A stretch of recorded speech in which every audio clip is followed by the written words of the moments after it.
Hello, everyone. We're excited that you've tuned into our annual To-Do series.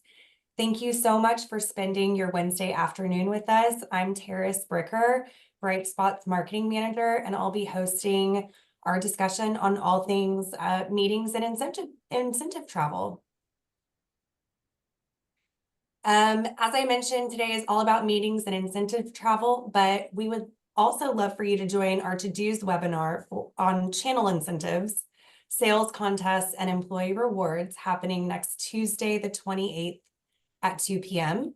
To register, just follow the link that we've put in the chat and stay tuned for more insights. If you have any questions throughout our time together, please add your questions in the Q&A tab.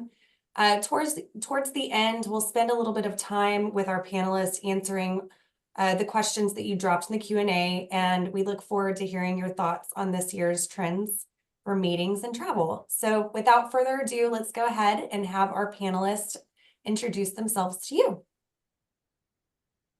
Go ahead, Mike. Thank you, Terrace. So I'm Mike May. I'm president of BrightSpot. Been that for a little over 20 years. I have the privilege of leading this outstanding group of people you'll hear today. I was also on the board of trustees of the Incentive Research Foundation for many years. So I continue to read their research very closely, as well as BrightSpot has several people who participate in CITE, which also publishes some great research. So we're going to share some research from each of those organizations, some media magazines, and then convert it to actionable to-dos for you. So go ahead, Kim. Good afternoon. My name is Kim Dierks, and I am one of two directors of events here at BrightSpot. I have been in the industry for 20 years on both the client and third-party side, and have been fortunate enough to spend the last 10 years at BrightSpot. And I am really looking forward to today's discussion on 2025 trends. Hailey. Thanks, Kim. I'm Hailey Jump, Senior Program Manager at BrightSpot. I've been at BrightSpot coming up 10 years in September, and have been in the industry for about 15, both on the third party and corporate side. Most recently, I've also joined the IRF Events Committee for 2025, and I'm really looking forward to sharing some of the research from the foundation today. Awesome, thank you. Mike is going to kick us off by talking about bigger budgets. Yes, thank you, Terrace. Everybody always wonders about budgets and costs, and what you see here is that event costs have risen 12% according to recent surveys, but budget has grown a little bit slower. In the lower right-hand corner of the fine print, you see the source, which is something called the Meetings Pulse survey that was conducted by CVent and North Star Travel Media. I find it interesting that the cost being up 12% is up more than what we see in the CPI inflation. CPI inflation was only 3% in 24, 4% in 23, but we attribute this higher event cost to something we call vacation inflation, which means there's a stronger demand for leisure travel, business meetings, transient travel, group incentive travel, and that is driving up meeting costs. Especially it's driving it up the most in tier 1 cities and luxury hotels.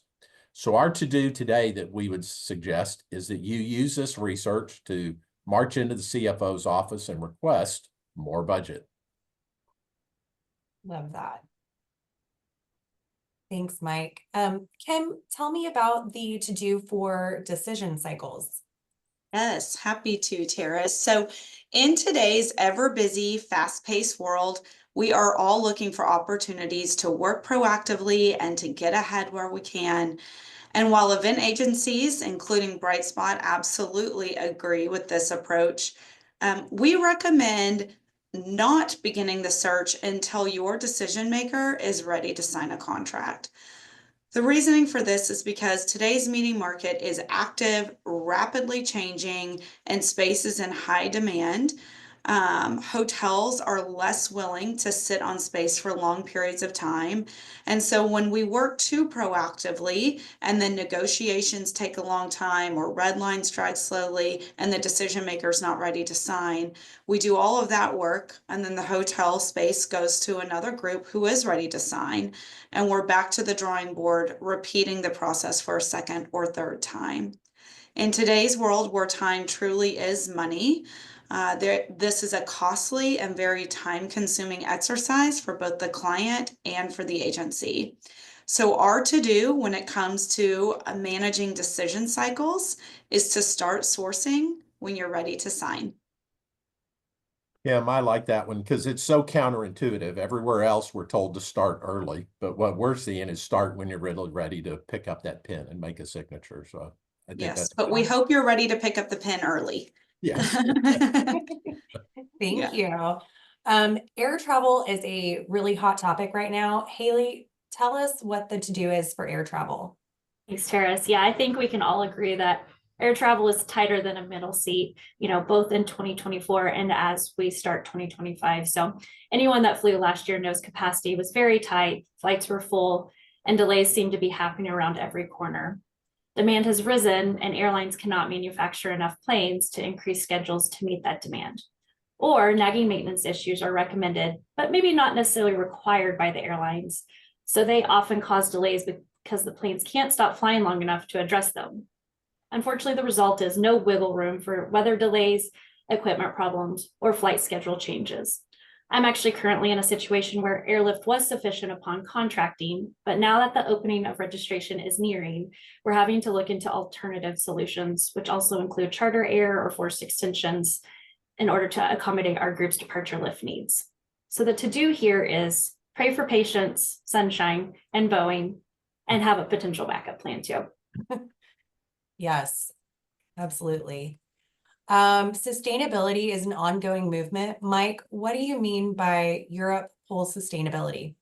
Yeah, that to me is a very interesting title on an interesting subject. Sustainability is a somewhat passionate topic. I would say somewhat because certain groups of meeting planners, CEOs, and millennials feel very strong about it. Other pockets, maybe not as much. They want to be a good corporate citizen and do what they can. But where people's passion for sustainability gets tested is if it increases the cost of the meeting or it alters the banquet menu. Then many people pause on how strongly they feel. So, we all want to do what we can. What struck me recently last year is I was at a Belmond luxury hotel group. It was an advisory board for corporate meetings.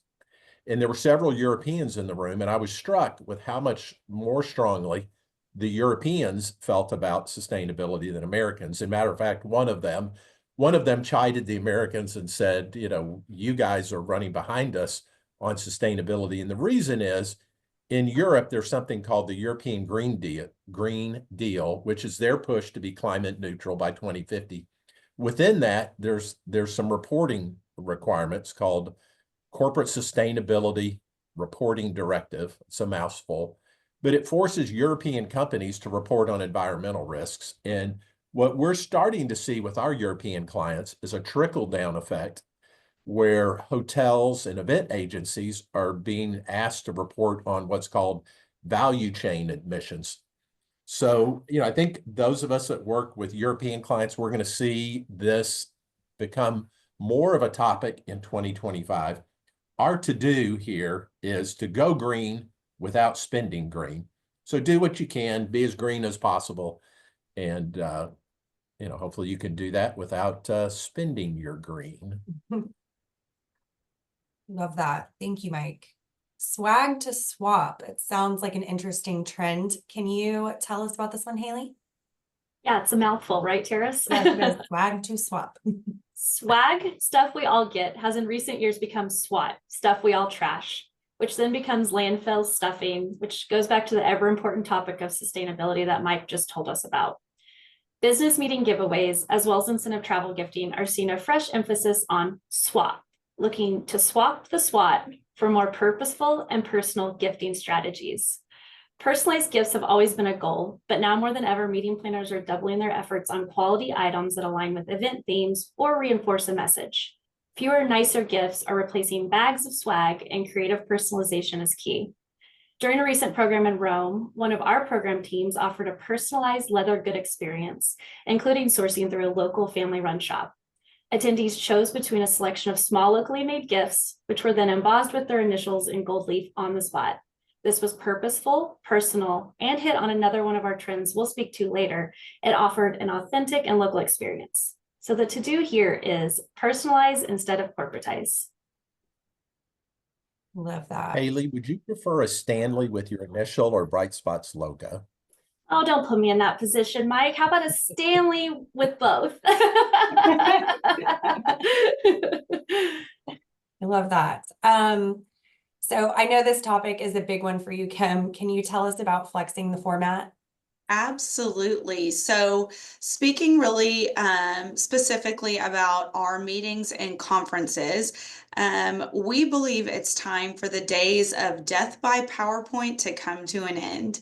Adult learning seems to be out of shape when you look at it compared to our teenage students or even school children who get a recess and end their day at 3 o'clock each day. In an environment where our phones and emails are constantly blowing up and health and wellness is top of mind and people want experiences and different opportunities, asking adults to sit and listen and learn from 8:30 to 5 for 3 days straight is really pretty illogical, yet the business world seems to keep doing it. So we are recommending that in 2025, our clients explore new formats beyond traditional conferences. Look for ways to build in more time for brainstorming, networking, interactive workshops, collaboration, Q&A, experiential events, anything to empower attendee-driven content. To do this, though, clients are going to need to be willing to be flexible in their scheduling and their content delivery. So just a few creative ideas we have top of mind when we're thinking about the world of health and wellness, is to really make sure that you're including opportunities for people to move around and get some fresh air. We've seen programs that have done 5K runs or many clients that are adding yoga in, optional into the mornings. But how about having a poolside chat? So you're in a session, you break into small groups for collaboration or workshops, finding a place outside in the fresh air to have those conversations just might be a great way to shake it up. Also consider outdoor meal opportunities. Look for ways to allow people to have breakfast or lunch outside where they can get some of that fresh air and that vitamin D after sitting indoors for much of the day. When we consider experiences, and that's what everybody wants, nowadays, look for opportunities to include experiences even into your meetings or conferences. Go to a new destination or a new hotel that just feels like it freshens up the event that much more and makes it something that your attendees will look forward to attending. Maybe consider an experiential welcome. We typically have your traditional welcome reception or maybe welcome dinner and cocktails. I mean, cocktails are on the decline nowadays. People want to move and experience.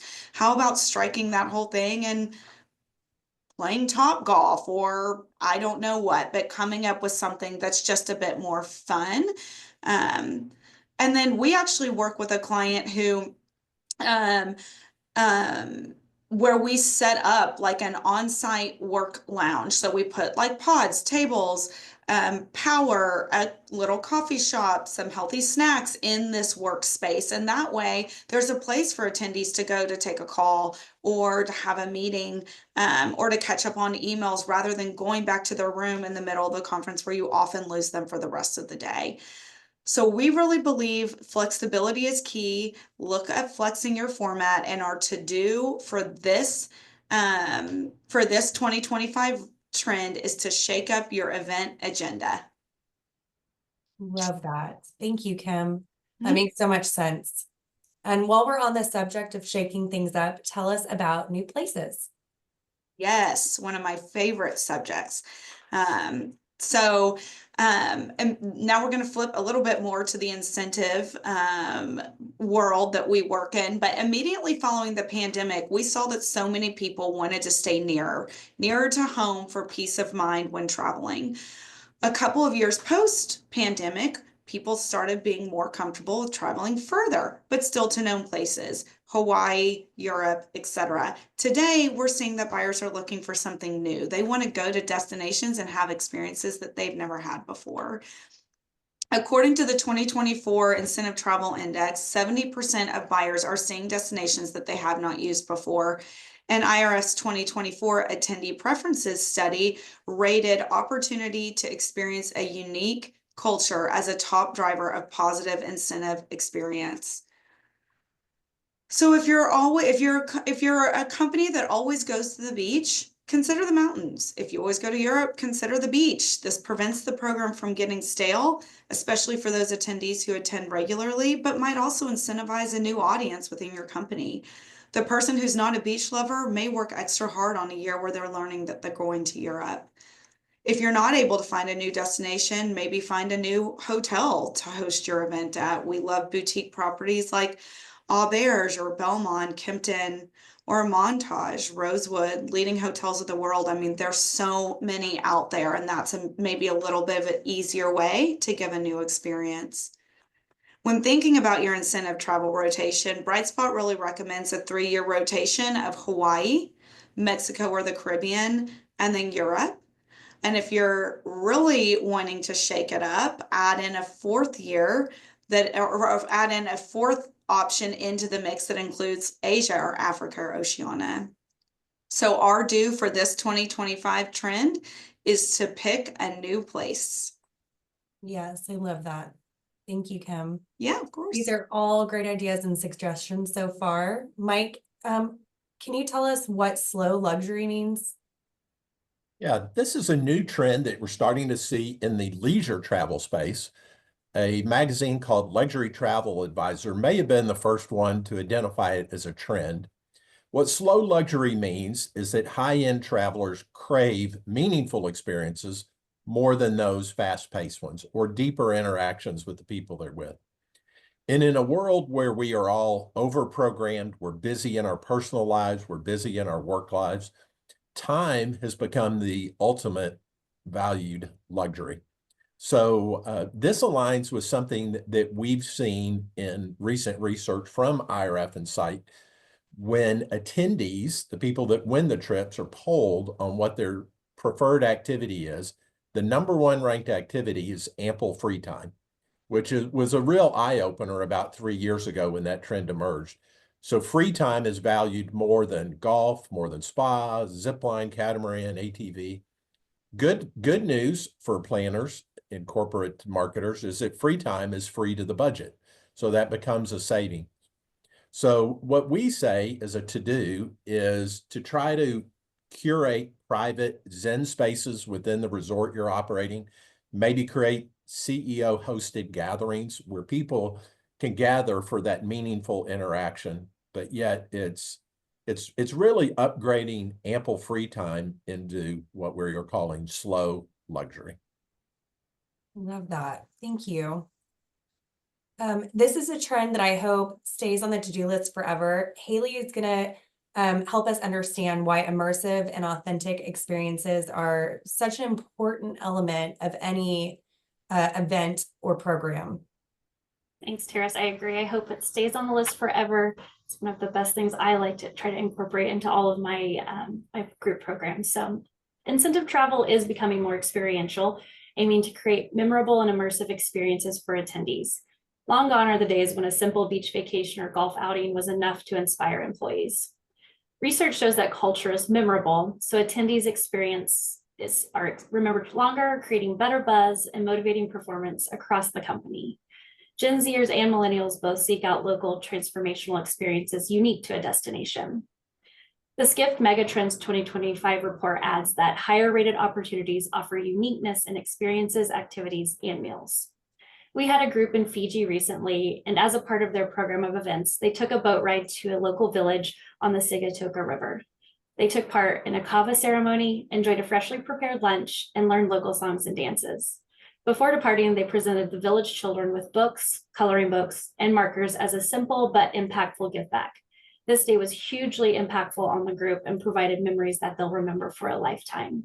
And then Kim, I think you want to share a little bit more maybe about another experience from one of our program teams. Yes, we had the coolest experience in Portugal this past year. So we had a client who challenged us with producing an experience of a lifetime, true experience of a lifetime on for their attendees going to Portugal. So we were able to work with our partners at City Travel to plan a private event experience at Pena Palace in Sintra, which if any of you have ever been there, it is absolutely stunning and it is a bucket list to do when in Portugal.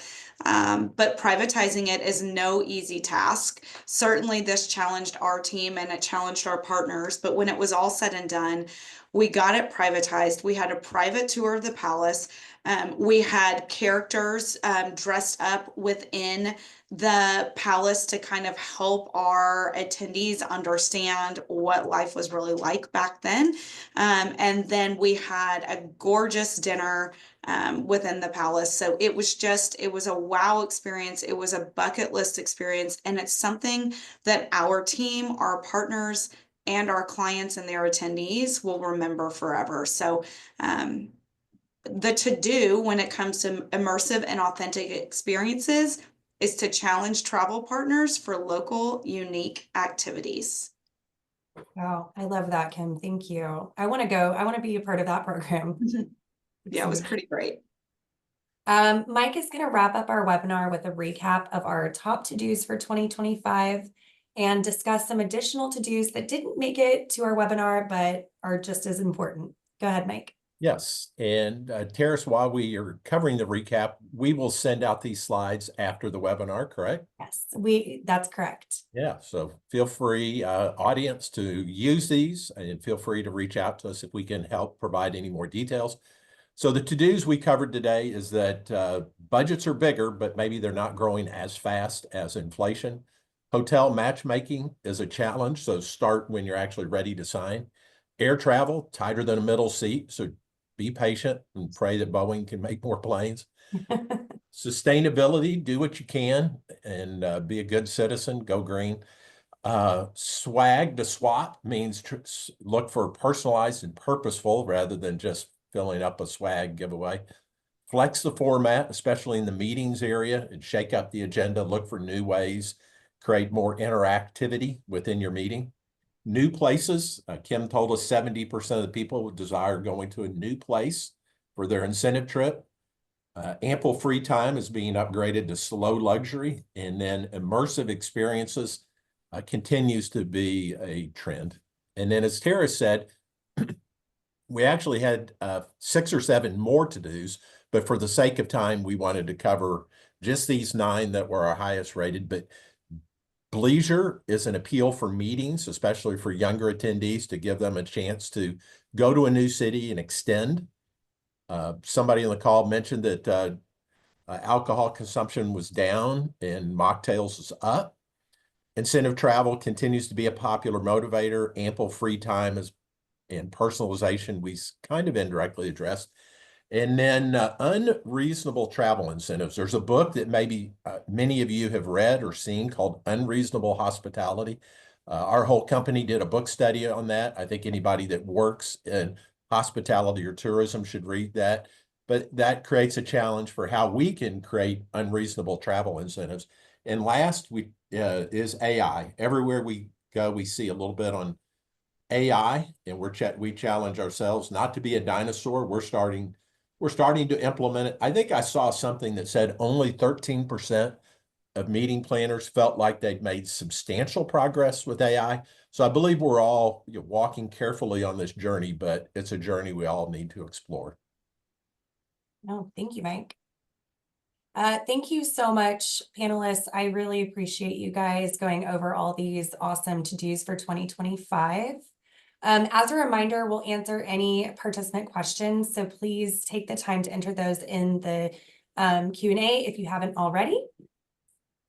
And while we wait for those questions to come in, I want to point out that you can find more about this topic and others with some helpful resources, such as tips to improve an incentive travel program and our blog, 2025 to-dos for meetings and incentive travel.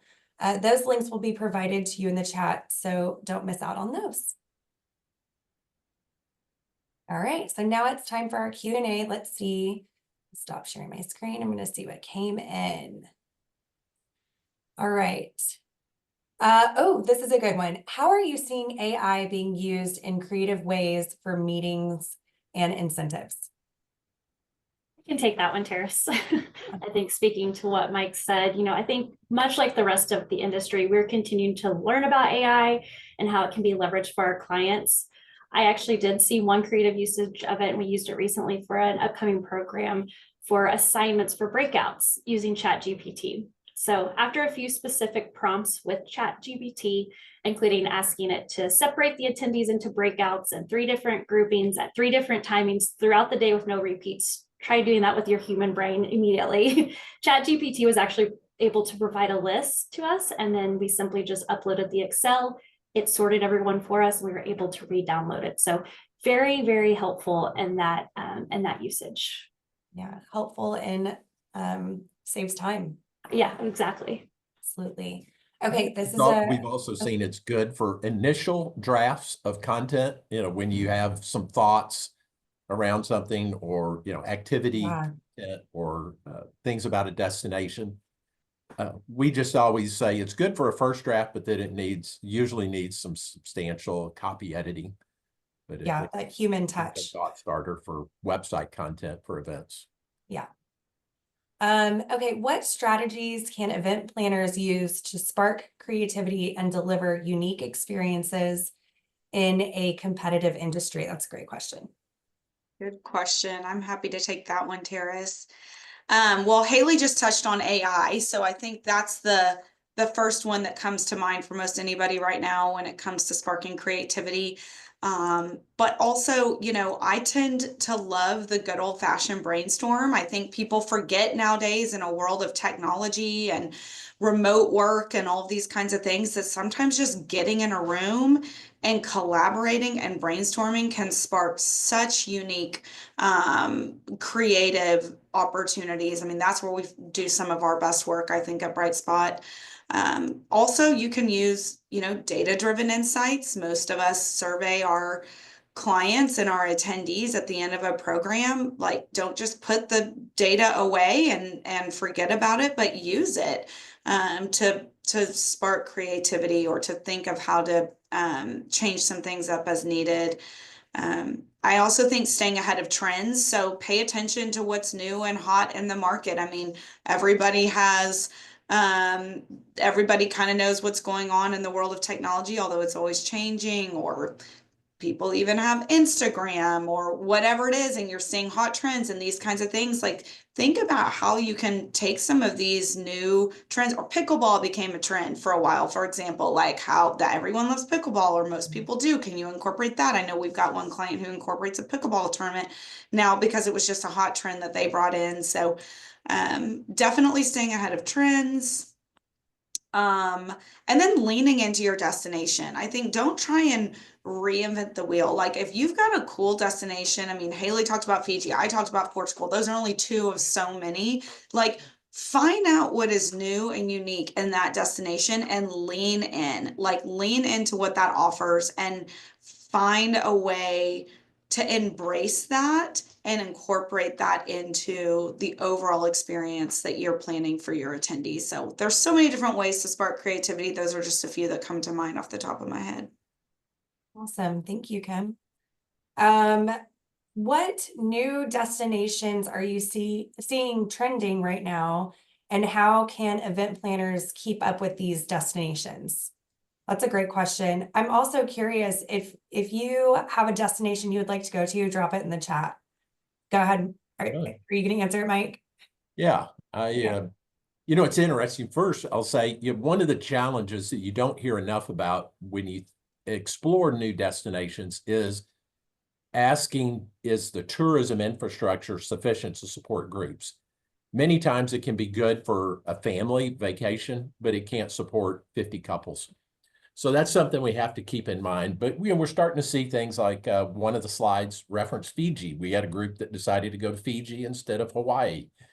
Or, looking at other European cities like Prague or Sicily instead of maybe Rome or Florence. We have some clients that are starting to look at Marrakesh.